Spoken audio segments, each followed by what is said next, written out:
నమస్కారం అండి యూట్యూబ్ ప్రేక్షకులకు. శ్మశాన చేతబడి అలాగే శత్రువు నాశనం.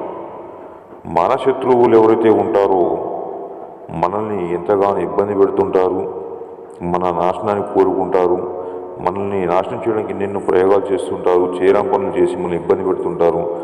మన ఇంట్లో పిల్లలను కానీ అలాగే భార్యాభర్తలను కూడా మనశ్శాంతి లేకుండా చేసి సర్వనాశనం చేయడానికి ఏదేదో ప్రయోగాలు చేసి మనల్ని ఇబ్బంది పెడుతుంటారు. కాబట్టి తిరిగి వాళ్ళని శత్రుశేషం ఉంటే కుటుంబాన్ని అంతం చేయొచ్చు మనం ఈ యొక్క శ్మశాన చేతబడితో. కేవలం 2 రోజుల మార్పును గమనిస్తారు. మీరు ఎన్నెన్నో చోట్ల తిరిగి దొంగ బాబాలను మీ మోసపోయి విసిగిపోయినట్లయితే గురువుగారి యొక్క నెంబర్కి ఫోన్ చేయండి. 9704628055 నెంబర్కి ఫోన్ చేసి మీకు ప్రతి ఒక్క సమస్యకు పరిష్కారం లభిస్తుంది. నాకు చాలామంది ఫోన్ చేసి అడిగారు, గురువుగారు ఎన్నెన్నో డబ్బులు పోయాయి, ఎంతోమంది మోసం చేశారని. నేను ఒకటే చెప్తున్నాను, 1కి 2 సార్లు ఆలోచించి ఫోన్ చేయండి. టైంపాస్ మాత్రం ఫోన్ చేయకండి. మీకు నమ్మకం ఉందనిపిస్తేనే ఫోన్ చేసి మాట్లాడండి. శ్రీ గురుభ్యో నమః. శ్రీమాత్రే నమః.